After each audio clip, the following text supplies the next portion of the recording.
আশা করি সবাই ভালো আছো, আর আমিও ভালো আছি। কিন্তু একটু ঠান্ডাও লেগেছে, তো নাকটা একটু জাম আছে। তো যাই হোক, তো দেখো আজকে কিন্তু আমি যাব একটু বাপের বাড়িতে।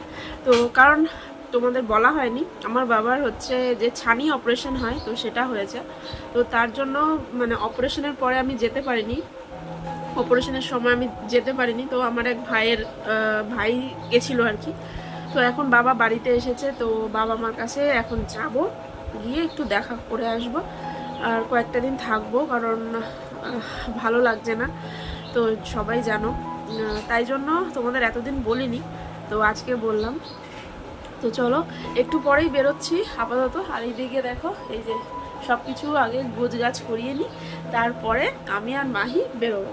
তো 11টার সময় বেরোবো, তার আগে একটু খেয়ে নিই, তারপর বিছানাও তোলা আছে। তো চলো একেবারে সব তুলে টুলে নিয়ে তারপরে কিন্তু বেরিয়ে যাবো। তো চলো আগে একটু খেয়ে নিই।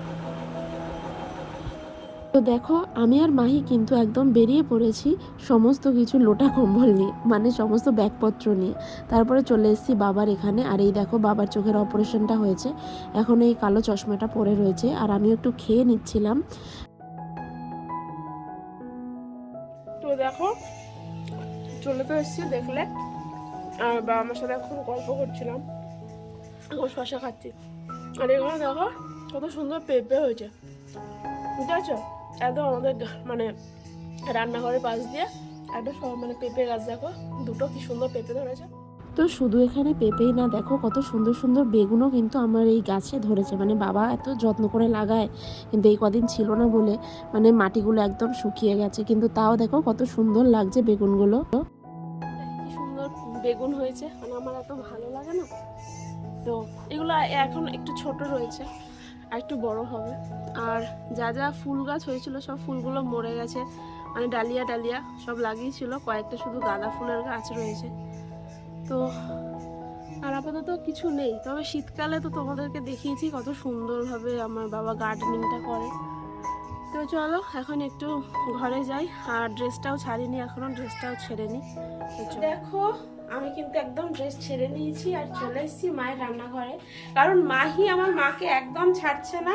ওই যে ওই দেখো, ওই যে দেখেছো তুমি এখন কি করছো, ভালো লাগে না। ও তোমার ভালো লাগছে না? আচ্ছা। তো দেখো মা কিন্তু আজকে আমার জন্য একটা দারুণ মাছ নিয়েছে, এটা কিন্তু আমার খুব খুব মানে ফেভারিট। এটা হচ্ছে কি মাছ বলো তো, চেনো তোমরা? দেখো এটা চেনো?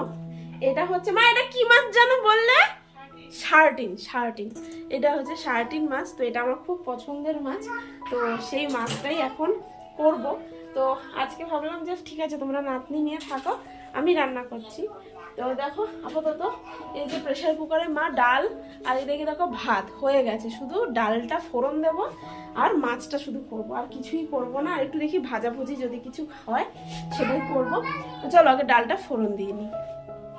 তো দেখো মাহি বেগুন ছিঁড়তে মায়ের সাথে চলে গেছে, কারণ আমি মাকে বলেছিলাম বেগুন ভাজা খাবো। তো ডালের সাথে বেগুন ভাজাটা ভালোই লাগে খেতে, তাই জন্য মাকে বললাম যে তুমি কয়েকটা বেগুন তুলে আনো, তাই সেই জন্যই মা গেছিলো। আর এদিকে আমি একটু ডাল ফোড়ন দিয়ে দিচ্ছিলাম, যে ডালটা সেদ্ধ করে রেখেছিল মা, তাই সেটাই ফোড়ন দিচ্ছিলাম। তো আজকে মা বললো একটু টমেটোর ডাল কর, ভালো লাগবে, তাই জন্য একটু টমেটোর ডালই করছি। তো চলো ফোড়ন দিয়ে টমেটোর ডালটাকে আগে কমপ্লিট করি, তারপরে মাছটা বানাবো।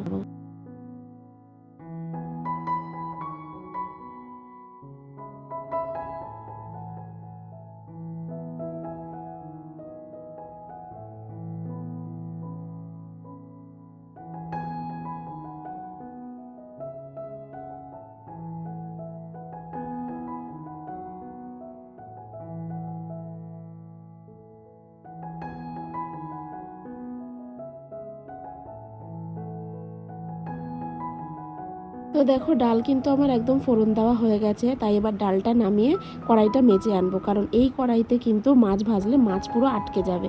তাই জন্য চলো কড়াইটাকে ভালো করে মেজে নিই।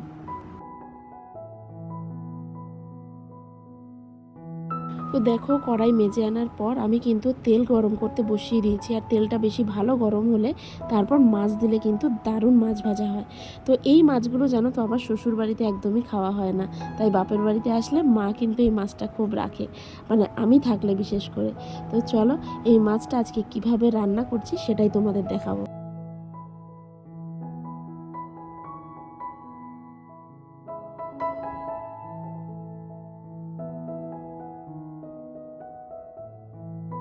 তো দেখো আমি আর মা এখানে বসে বসে গল্প করছি, আর মা ওখানে আমাকে একটু মানে হ্যাঁ ললিপপ, এটা আমাকে দিয়ে আমার মেয়ে বলছে এটা ললিপপ। যাই হোক, তো এ দেখো মা আমাকে মশলাটা করে দিচ্ছে, মাছটা করব, মাছটা তো ভেজে তুলে রেখেছি। এটা খাবো আমি, এটা ললিপপ। এই বেগুনের বোটাটাকে দেখে বলছে আমাকে এটা ললিপপ, এটা আমাকে খেতে হবে, চিন্তা করো। তো চলো এই যে মা বেটে দিক, তারপর মাছের ঝোলটা আজকে আমি বানাবো, তো দেখা যাক কিরকম হয়। তো দেখো যে তেল দিয়ে আমি মাছটা ভেজেছিলাম সেই তেলটা অনেকটা রয়ে গেছে, তো সেই তেলেই কিন্তু আমি রান্নাটা করে ফেলবো। তো আমি এখন তেলটা গরম হতে বসিয়ে দিয়েছি, আর এবার একটু ফোড়ন দিয়ে নেব।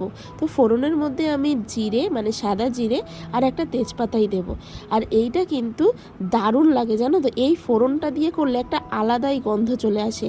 আর যেটা মা বাটা মশলা করেছে, চলো সেটাও তোমাদেরকে বলে দিই যে মা কি কি বাটা মশলা, মানে বাটা মশলায় কি কি দিয়েছে। তো সেটার মধ্যে কিন্তু আদা, জিরে আর কাঁচা লঙ্কাই দিয়েছে, আর কিন্তু কিচ্ছু দেয়নি।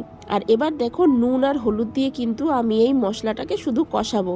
আর এটা একটু গামাখা মাখাই হবে এই ঝোলটা, একটা একদম বেশি ঝোল হবে না, এই ঝোলটা কিন্তু গামাখা মাখাই ভালো লাগে।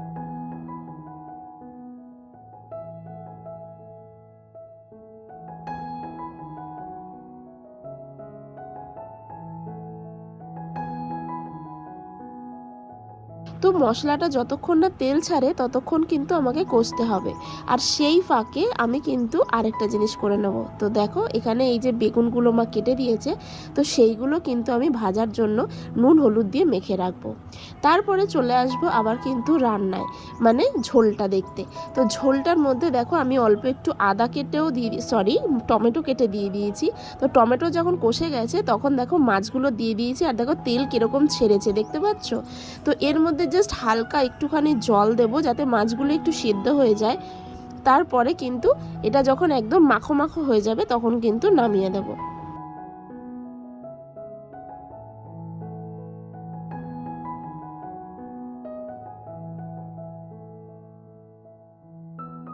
তো দেখো এই দেখো একদম মাছ কিন্তু একদম ডান হয়ে গেছে, মাছ হয়ে গেছে।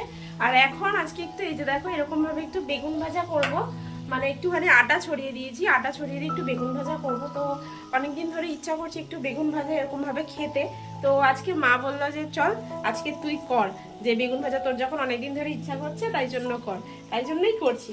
তো চলো মাছটা আগে নামিয়ে নিই, তারপর এটাকে ধুয়ে আনি, তারপরে বেগুনটা ভাজি। আর বেগুন ভাজা হয়ে গেলেই কিন্তু সমস্ত রান্না আমার কমপ্লিট হয়ে যাবে। তো চলো ভেজে ফেলি। তো দেখো বেগুনটার মধ্যে আমি হালকা কিন্তু একটু আটা ছড়িয়ে দিয়েছিলাম, আর একটু কালো জিরেও দিয়ে দিয়েছিলাম। তো একটু উলট পালট করে এটা কিন্তু ভাজা খেতে ডালের সাথে খুব ভাল লাগে আমার। তো সেইগুলোই আমি কিন্তু এখন বানাচ্ছি। তো মাছটা তো ঢেলে ফেলেছি, আর এবার চলো বেগুনটাও ভেজে নিই। আর বেগুনটা ভেজে নিলেই আমার রান্নাটা কমপ্লিট হয়ে যাবে, তারপরে সবাই মিলে একসাথে খেতেও বসে পড়বো।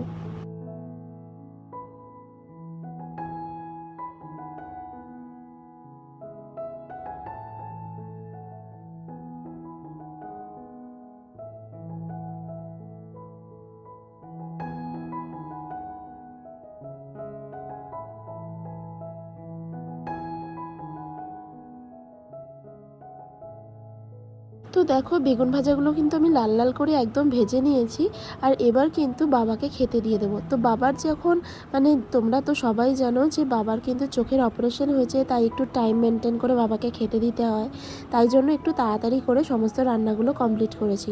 তো চলো মা এখন দেখো বাবাকেও খেতে দিয়ে দিয়েছে। তো দেখো বাবাকে খেতে দেওয়ার পর তারপরে কিন্তু আমাকেও মা দিয়ে দিয়েছে।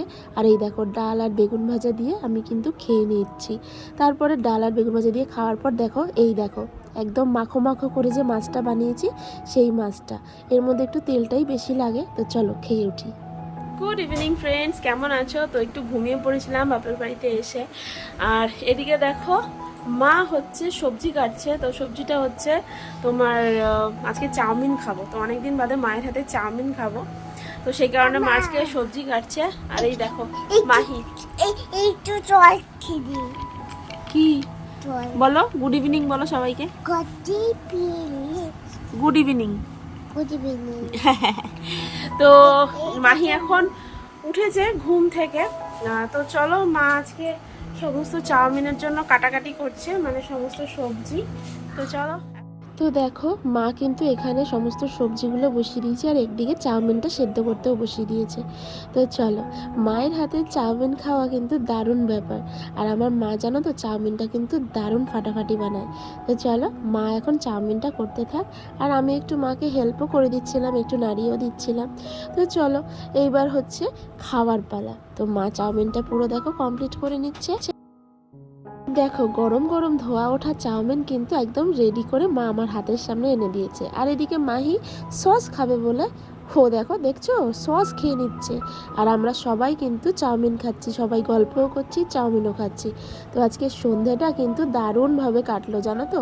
বাপের বাড়িতে আসা মানে এই একটা বিশাল বড় ব্যাপার।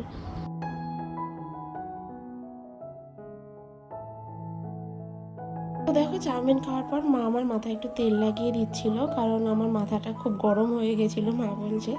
তো চলো এই যে মা আমার মাথায় তেল লাগিয়ে দিক, আর আমি ওই ব্লগটা এখানেই শেষ করছি। আর একটা নতুন ব্লগে তোমাদের সাথে আবার দেখা হবে। তো চলো আজকের মতো টাটা বাই।